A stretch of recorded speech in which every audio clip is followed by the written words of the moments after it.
Hi hello నమస్తే welcome to my channel. చూస్తున్నారా ఏం కూర అని? చింతకాయ కట్టెపరుగుల కూర అయితే చేసి చూపిస్తున్నాను. కూర అద్భుతంగా ఉంటుంది, ఒకసారి ఇలా ట్రై చేయండి.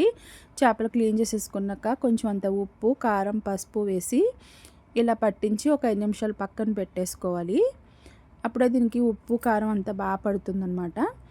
ఇప్పుడు ఒక మిక్సీ జార్ తీసుకొని గింజ తీసి పెట్టుకున్న చింతకాయ ముక్కల్ని ఇలా జార్లో వేసుకొని కట్ చేసి పెట్టిన ఉల్లిపాయ ముక్కల్ని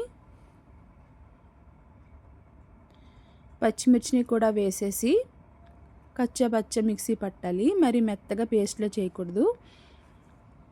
చూడండి, ఇలా బరకగా మిక్సీ పట్టిన తర్వాత కూర వండుకునే ఒక పాత్రలోకి ఇలా తీసేసుకోవాలి.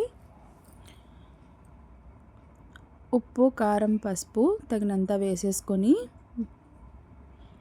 మంచి నూనె, దీంట్లో కొంచెం ఆయిల్ ఎక్కువే పడుతుందన్నమాట. మీరు కాస్త ఎక్కువ వేసుకోండి. నేనైతే 3 స్పూన్ల వరకు ఇలా వేసుకుంటున్నాను. ముందుగా ప్రిపేర్ చేసి పెట్టుకున్న ఈ చేపలను కూడా ఇలా ఒక్కొక్కటిగా వేసుకుంటూ ఇలా పెట్టుకున్న తర్వాత ఒక గ్లాస్ వరకు నీళ్లు వేసుకొని ఇలా అటు ఇటు కదుపుతూ ఇలా వచ్చిన తర్వాత ఇప్పుడు స్టవ్ ఆన్ చేసి బాండీ పెట్టుకొని ఒక 10 నిమిషాలు హై ఫ్లేమ్లోనే ఉడికించాలి.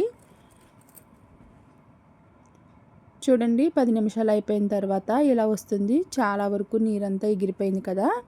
ఇప్పుడు స్లో ఫ్లేమ్లోనే పెట్టి నూనె తేలేంత వరకు ఇలా ఉడికించుకొని లాస్ట్లో కొత్తిమీర వేసుకుంటే చాలా టేస్టీగా ఉండే చింతకాయ కట్టెపరుగుల కూర అయితే రెడీ అయిపోయింది. తప్పకుండా ఒకసారి ట్రై చేయండి. నేను చేసిన వంట కనుక మీకు నచ్చినట్టయితే ప్లీజ్ లైక్ చేయండి, సబ్స్క్రైబ్